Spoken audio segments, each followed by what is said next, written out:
Hello, and welcome to Permission to Be.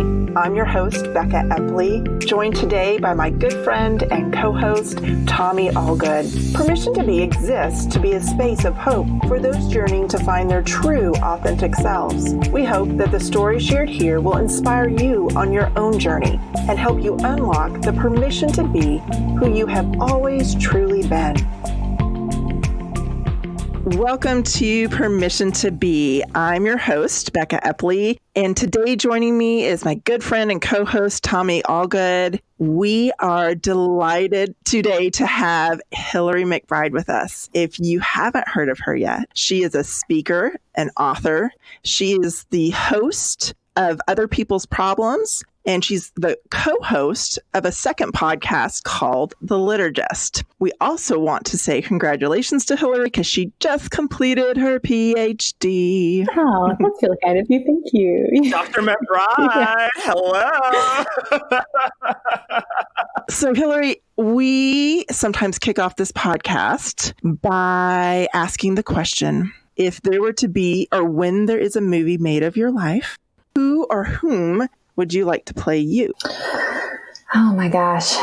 What an excruciating question, truly. You know what I think about first when you ask that question is not necessarily who based on what they look like visually, but maybe like who based on what it feels like to be in a room with them. Like that feels more important to me than pretty much anything else, I think. And again, oh gosh, do I know what it's like to be in the room with anybody who has a famous acting career? I'm not sure. I would have to have more life experiences to say, but maybe that would be my criteria. If you were to ask me again next time we talk, I might be able to come up with someone, but I'd want it to be someone, who experienced people a certain way and who people had a certain experience of more than what they looked like. So I know that's kind of like a non-answer for you, but it's what I'm looking at right now. It sounds very embodied almost, which is like right up your alleyway. Is like what, not like this idea, but like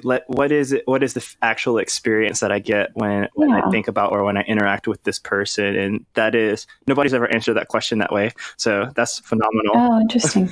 Yeah, that I've worked really hard in my life to move away from appearance as a central focus of identity. And to me, experience feels like a more important aspect to being human than what we look like. I mean, that's part of it. It's part of the package. Yeah. It's part of like, some factors for recognition. But truly, I think like aside from what we look like, what feels more important to me in my life is the way that I move in relational spaces and how I feel when I'm with people and how they feel when they're with me. That to me sticks out as a really important feature of my life. So I guess it's consistent then. Yeah. So saying that, what is something, if you could name one thing, what is something you hope people feel when they're with you? I want people to feel connected to their own sense of goodness. I want people to feel at ease and to know that they don't have to be something other than who they really are to earn some affection from me or something. I think I want people to know that they're loved and lovable. And I had started having a fear. It was probably within the last year. It was really strange. I was having lots of dreams related to it. And I don't know if it's based on a developmental stage or something existential that's going on for me, but probably like my biggest fear right now in my life is that the people who I love won't know that I love them. And I don't know where that comes from. I'm kind of working that out in my own life, but it does tell me, like when I go to the bottom of that fear, it tells me what's really important, which is I want people to know that they're loved. And I never want to miss an opportunity to say that to the people who I really feel that about. So that's important to me. I think I'm realizing. Do you think that it comes from a spot of trauma in your life where there was an interruption in a relationship, that somebody wasn't receiving that love in a way that they could identify it? I think it's more for me, the sense of the awareness of the shortness of life and not necessarily so much that I didn't have a chance to do that, although I always want to, but more an awareness that like time is short and you never know. Yeah. You never know when the last time you see someone is. And I think, it's so important for me that people in my life feel loved by me. And I would never want for it to be on my end that they didn't know that. So I think maybe more about like responsibility taking. And I think for a lot of years, I was caught up in like what was going on for me and not necessarily communicating to people that they mattered to me when they did. So maybe just a developmental thing. Wow. That resonates so much, even with Rachel Held Evans passing. And just, I went to Evolving Faith this year, and to hear the tributes and the love for her, the love that was, that I'm listening to podcasts and hearing people talk about the experience of her funeral. And it often makes me think of that same thing of like, am I loving people well in the now? And do they know that? And do they feel that? Yeah. So, wow. Yeah. Yeah, absolutely. I'm curious though, when we become enveloped and if we can find, how do we find a balance between doing that and the fear that's kind of sitting on the other side of that? That it seems like, because then if we're loving people well, part of loving people well is presenting ourselves in wholeness and loving ourselves. And I know you know this. And so if we're so afraid of that, does that take away from being an authentic relationship with somebody? Does that make sense?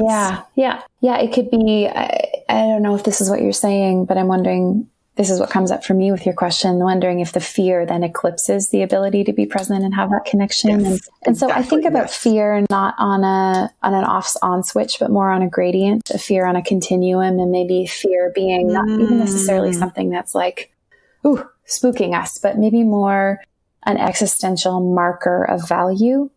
Like I think that there are fears that are like, oh, I got spooked, boo, by a scary movie. And then there are fears that are more pointers to aches, longings, wantings, things that were missed, things that you hope for. And I think it's good to feel, I don't want to say afraid, like scared, but I think it's good to have a healthy dose of fear about not walking in our values. And for me, it's less a fear that feels consuming and more just, again, I think my body telling me this is important to you. Pay attention to this. Make sure that when you feel that you love someone, that you tell them so they don't ever have to guess. Going back to that embodiment piece of really being attuned to what's happening in the connection.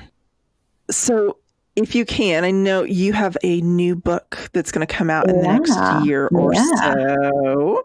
So, I don't know where you're at in that process, but can you tell us a little bit about that book that's coming out? I would love to. It feels like one of the more important things I feel like I'll ever do in my professional life. Like I'm really connected to what the heartbeat of it is. So it's called Embodied. And our working subtitle right now is Why What We Think, Feel, and Do About Our Body Matters for Just About Everything. And it's really meant to be this kind of writing, as in reorienting, not script, but a writing of the story and relationship we've had with our bodies that I think leads us to be in tension with ourselves. So many of us have grown up in faith contexts where we were told the flesh, the body is bad. That's where sin is. That's where pain is. That's where death is.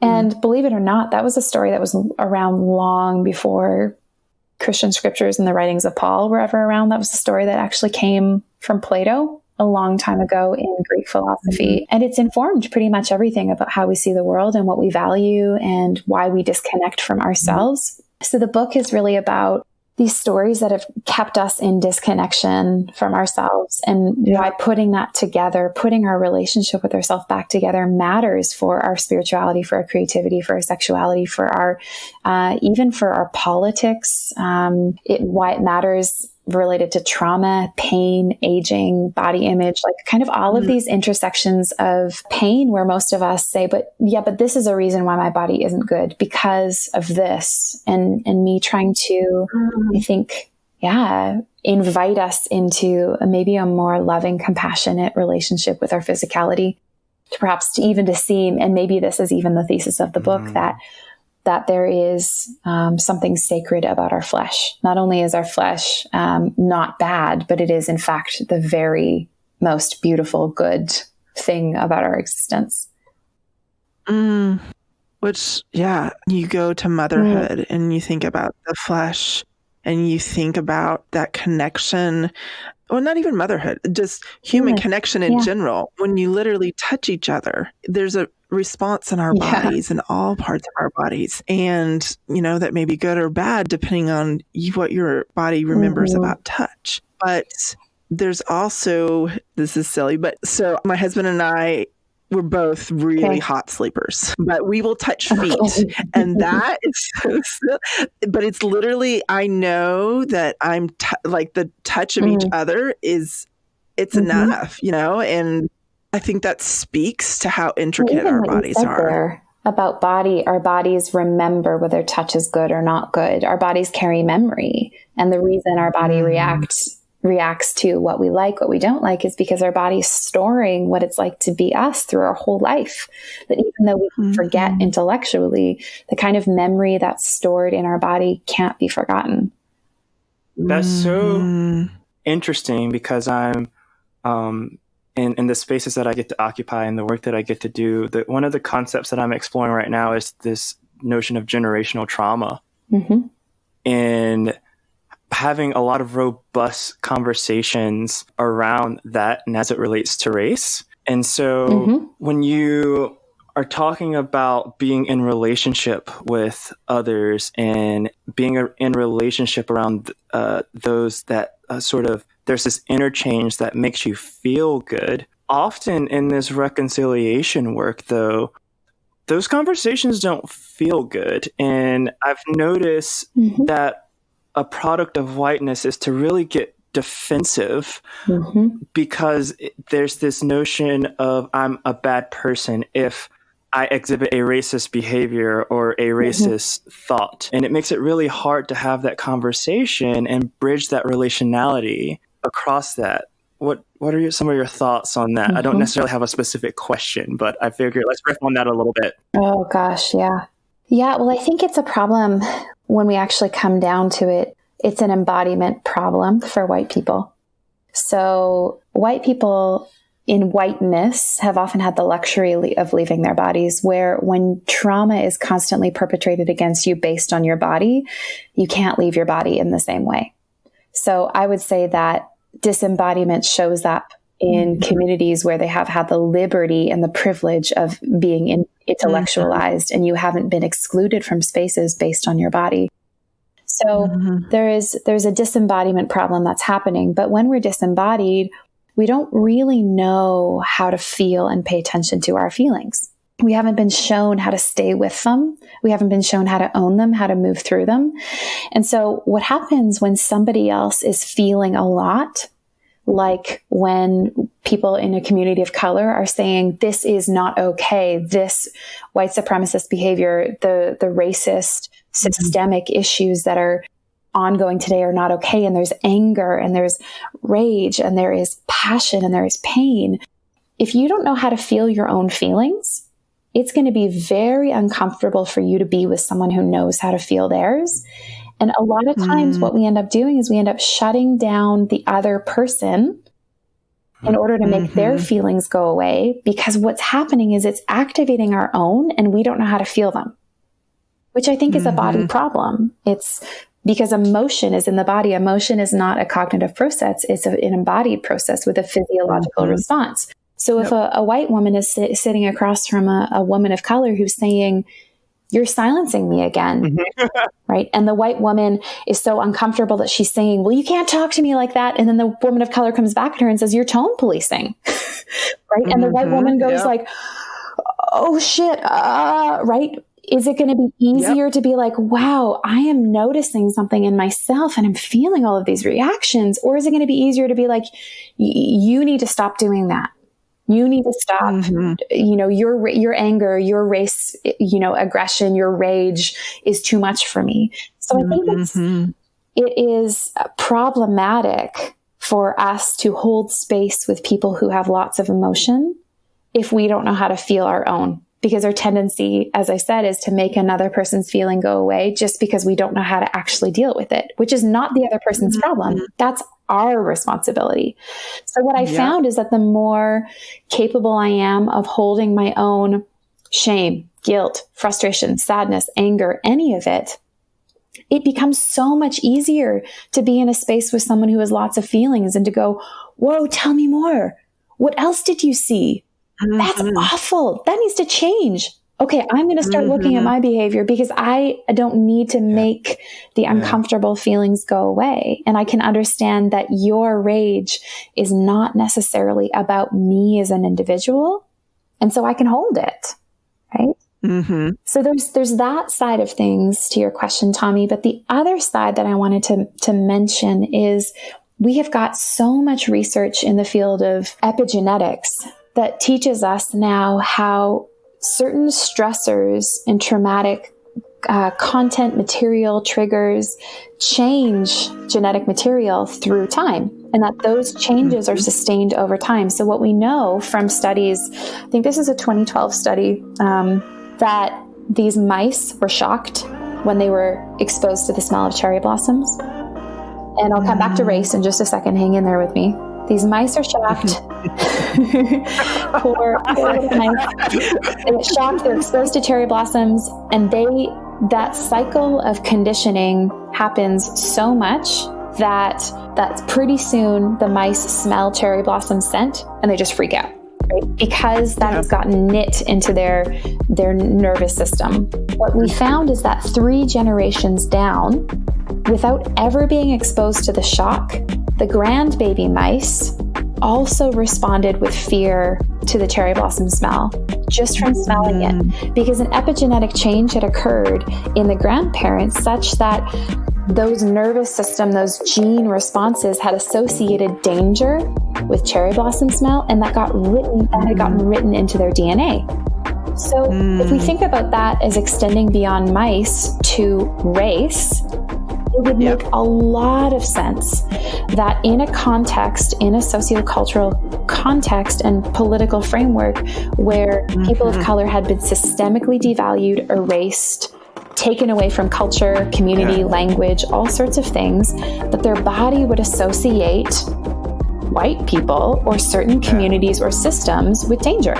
And then it would make a lot of sense when they see me, that they would also notice themselves feeling angry. And it would have nothing necessarily to do with me, although I have to take personal responsibility for how I prop up white supremacist structures. But it could be that their bodies are like, whoa, I'm done being in white spaces. I'm done being in communities where I'm not allowed to exist and have a voice. And that would have nothing to do with me being a bad person, but me representing a system that had consistently oppressed them. So I look at it from both sides. White people have been disconnected from their bodies, don't know how to hold feeling, don't know how to hold space for a narrative that isn't their own because it's uncomfortable. That's the work of people in the white community. But then also, like, wow, it makes so much sense that people in communities of color or any other marginalized identity would have physiological reactions in being with spaces where people in charge and people who are visible represent the oppressor that their ancestors were kept under the thumb of. Like, it makes a lot of sense that there is anger. It makes a lot of sense that there's rage based on intergenerational trauma, for sure. Damn. Damn.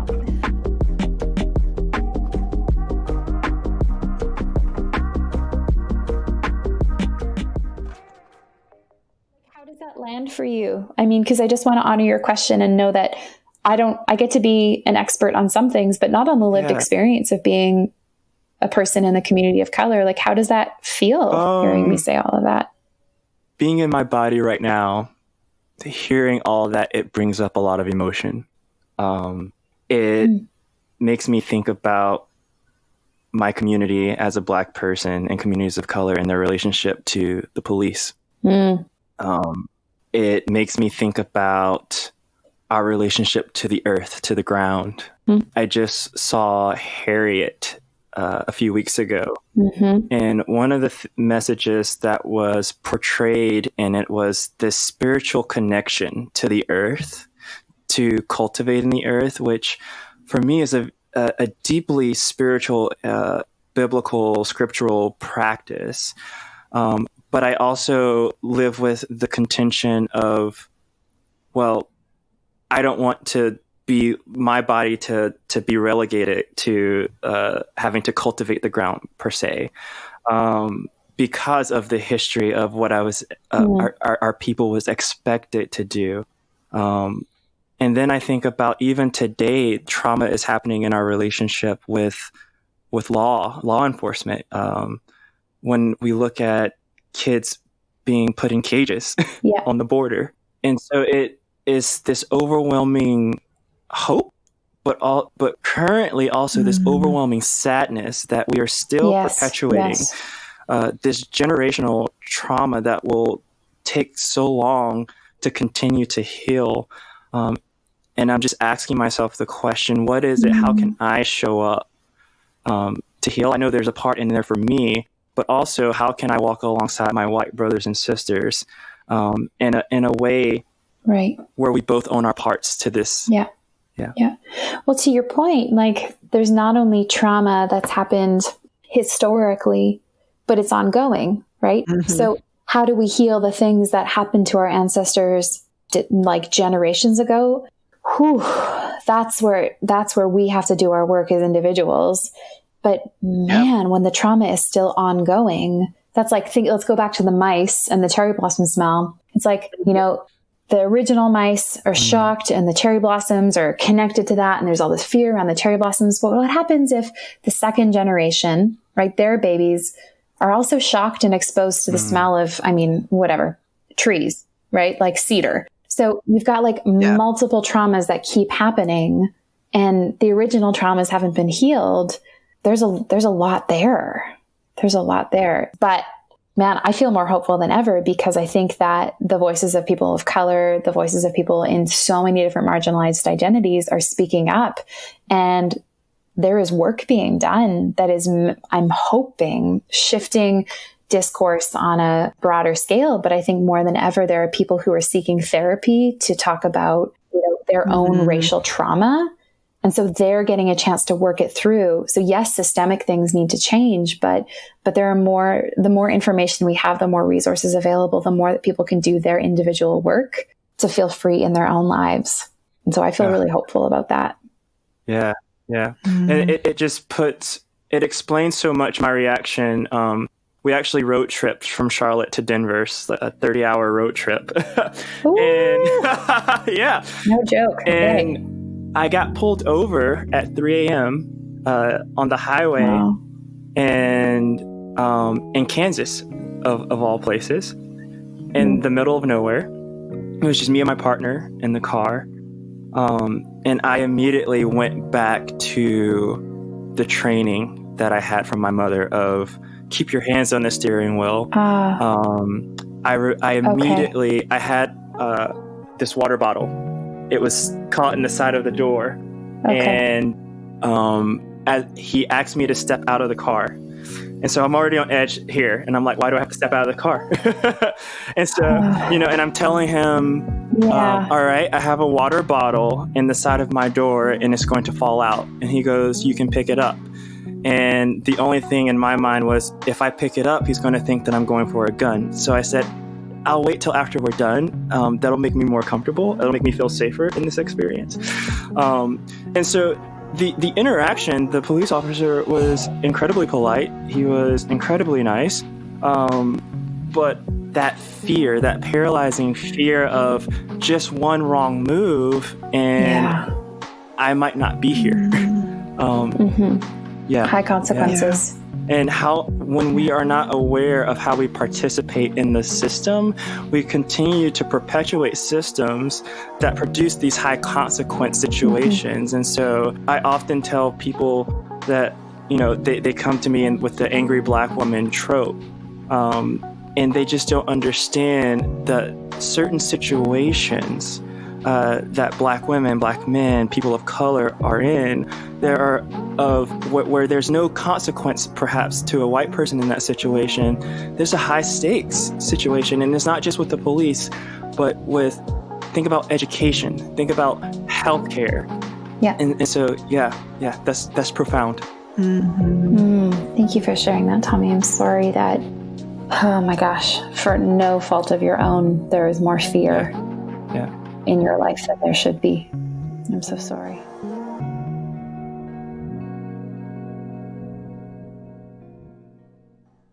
The saving grace is that I get to do this work with some really amazing people, and I get to heal.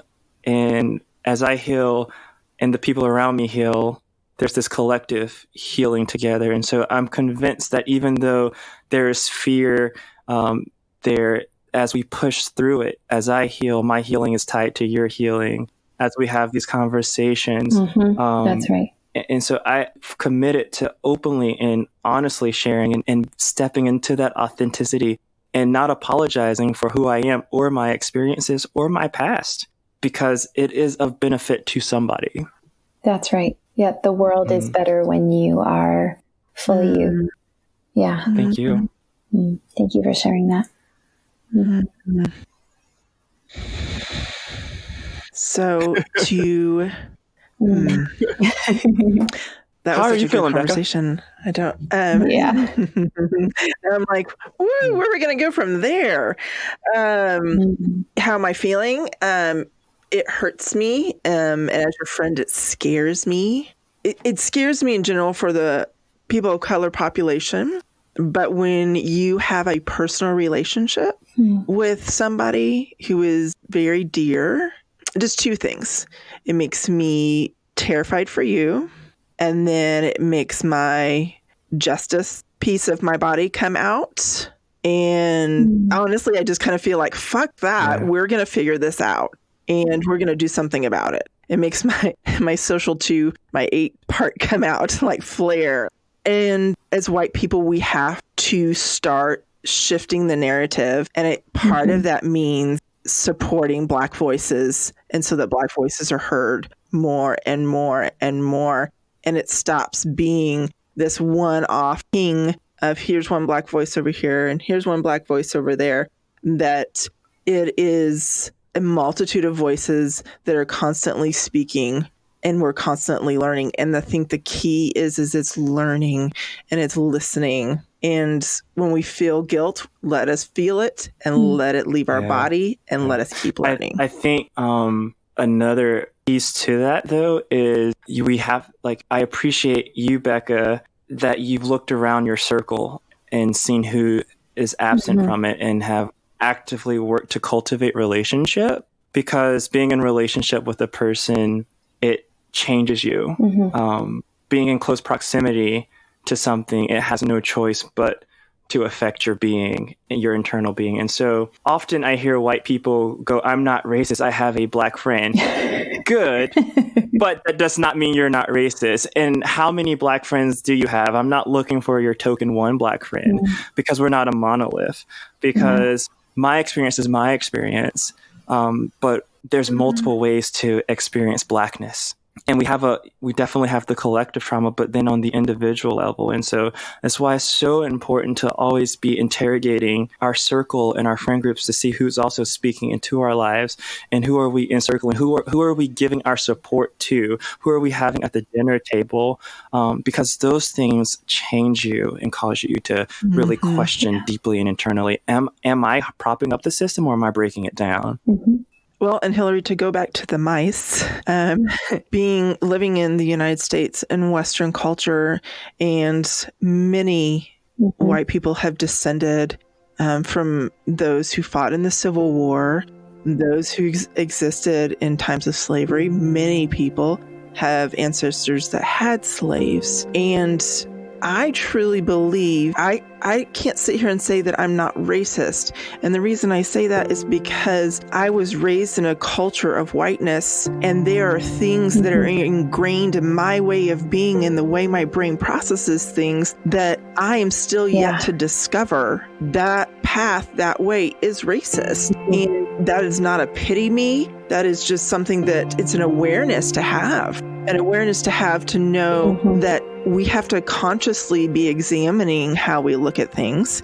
And also the fact that when we have a bad day, you know this very well, when you have a bad day, you slip back into old patterns. And it's being willing to it's being willing to live in an awareness. And that it takes intentionality.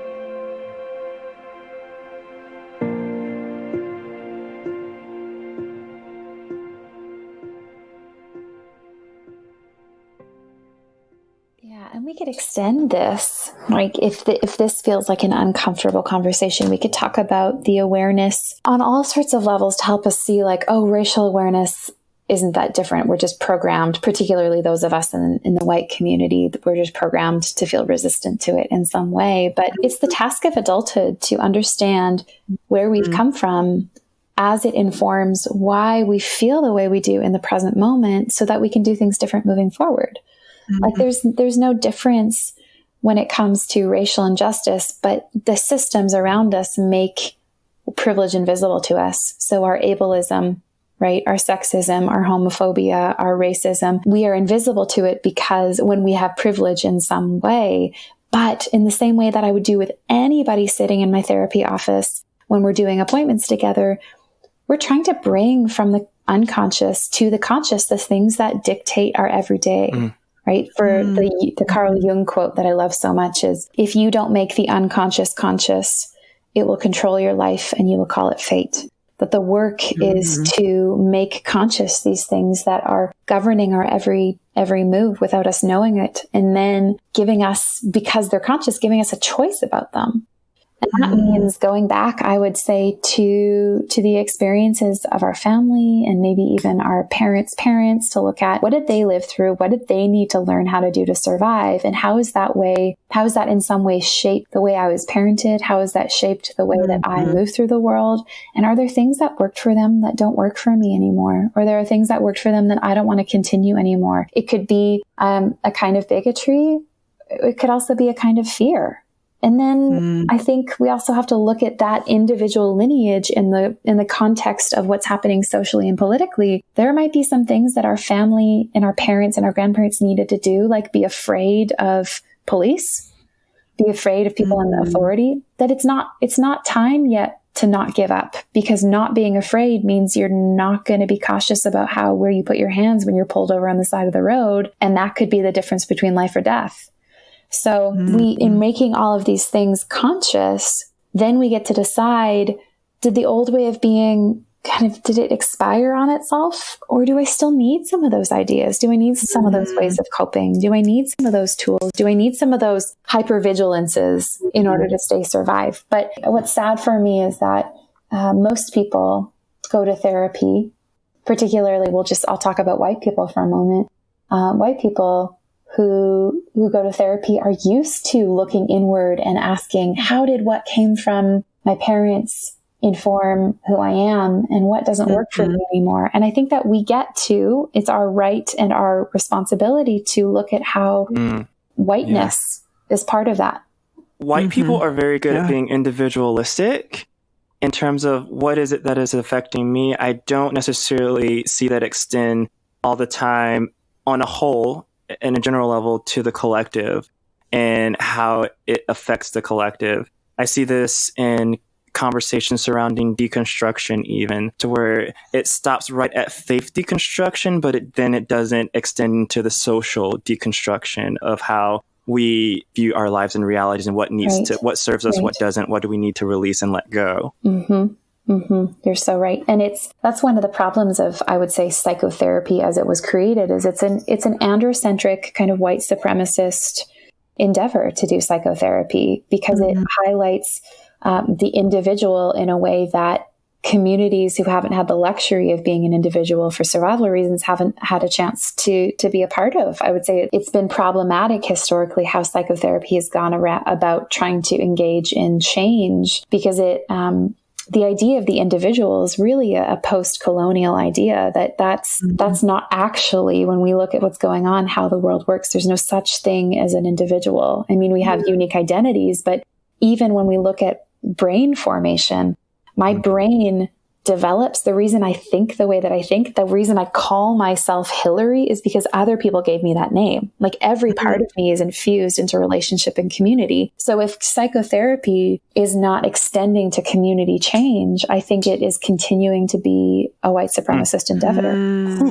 That's interesting. So is there research then, say I'm referring a person of color to therapy, is there a particular therapy that would benefit them more so than another? And I may not be asking that question the right way, but... Yeah. Well, I think you know, what's really interesting politically is that the conversation about race in Canada is a lot different than the conversation about race in the States. That I've noticed that there are, and this has been such an important and painful learning point for me, but because I speak so much in the States, when I come back to Canada, I'll often have the same kind of dialogue with people and they'll go, no. We're not, like you said earlier, Tommy, we're not a monolith. Like, what we need in this community is different than maybe what they need in Austin, maybe what they need in LA, than maybe what they need in North Carolina and New York. Like you cannot assume as a white person that everywhere you go, that all people of color are going to need or appreciate or want the same kind of response from you. And that has been a big piece of awakening for me. But what I found is just the most helpful thing, and it is not efficient time-wise, but is to get on the phone with someone and be like, are you willing to talk about white supremacy? Are you willing to bring race into the room? What are your thoughts on how race impacts mental health and racial experiences as they're constructed socially, how they impact mental health? And there are going to be some people who are like, I don't know what you're talking about. And those are probably not the best people to do work with, right? I think that there are certain kinds of therapy that are more effective for different presenting problems. Like there's some kinds of therapy that you want to use for trauma, and there's some kinds of therapy that you want to use for family and intergenerational stuff. There's some kinds of therapy that address spirituality versus behavior more. So it really depends on the presenting issue. That's kind of our clinical language for like, what are you bringing to therapy? But at the very heart of what is therapeutic about therapy is the relationship.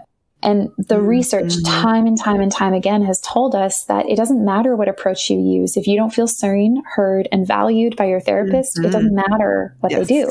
So I would say if you feel like you can talk about race, if that's a really important part of what's going on for you in your mental health, then that is more important than any kind of approach they would use. And you're probably not going to find that out unless you ask someone or unless they explicitly state it on a website or in a kind of a clinical statement somewhere. I've even found too, even the website can say, list all the things and it can seem to match, but you get in the room and the energy with that person. I've gone and had one session and I've been like, no, that's not it. And it doesn't speak to their knowledge or it's just, there's a relational. And my husband is a therapist as well. He's a marriage and family therapist. And he's talked about that a lot. There are just people that you get further and you do harder and deeper work because there's this connection. And I'm such a big advocate of telling people, don't stay with a therapist just because you feel obligated or, please, like therapists are people too. We have to take the pedestal away. And it's so important to find someone, you're a sensing person. It's so important to find someone that energy, it's comfortable. You're going to go to some places that are deep and you don't want to be in a place where you feel scared to share. And it got so serious, but there was good work that happened here and I am so grateful. Oh my gosh. Yeah. So Hillary, thank you for spending time with us this evening. And can you share a little bit about how people can find you and reach you if they don't know already? Of course, yes. So some great places to find me are online, www.hillarylmcbride.com. That's my website, and I often list speaking engagements there. So you can kind of keep tabs on where I'm going and what's happening. Instagram, Hillary Leanna McBride, Twitter, Hillary L. McBride. Those are good places to find stuff that I'm thinking and what's going on for me. And then, of course, as you mentioned, Other People's Problems, which is a podcast I do with CBC, which is kind of like Canada's NPR. And it's a podcast where we, with consent from my clients, put microphones into my sessions. So if you've ever wondered what therapy is like and you are wondering if it's like how it looks on TV, which is big surprise here, not usually the case. Then you can listen to me do therapy with people and hear a little bit of information about what happens for us in therapy, what happens when we're hurt, what happens when we change, how do we change, what does healing look like? And then the Liturgist podcast. And I've got some really exciting new projects that are coming out 2020. And so keep your eyes peeled on my social media for that. I cannot wait, but I've got I've got to keep my lips sealed for now. So it'll be big, exciting to release information, but lots coming your way. Yay. And friends, not only is Hillary working on a new book, but some of the events coming up for Hillary, she will be in Oklahoma in April with Moms Who Work, the Yellow Conference in August. And I know a lot of our listeners, she will be speaking at Evolving Faith in October. And that is very exciting. Thank you. So grateful for the existence of Evolving Faith and people like yourself, Hillary, who are willing to go and speak into those spaces. Thank you for your time. You're so welcome. Being willing to do that. I'm really excited about that particular speaking event because I'll be doing a workshop. We're just figuring out what it will be, but it won't just be me talking at people, but it will be a chance to get into experiencing some things, doing some practices, probably body related, probably really experiential. So not just ideas, but really living the things that I usually talk about. So I'm really excited about all that stuff coming up. It's going to be good. Awesome. Well, Hillary, thank you again for joining us. Oh, such a pleasure to be with you both. Thank you for your stimulating conversation, thought, open and authentic listening. It's such a pleasure. Yeah, I really appreciate it. Our time together. Thank you for joining us on Permission to Be. I'm your host, Becka Epley, and thank you to my good friend and co-host, Tommy Allgood. Don't forget to subscribe to the show and you'll never miss an episode. If you would leave us a rating and or review, we are always looking for more and more ways to hear from our listeners. You can find the links for today's guest in the show notes located at beckaepley.com.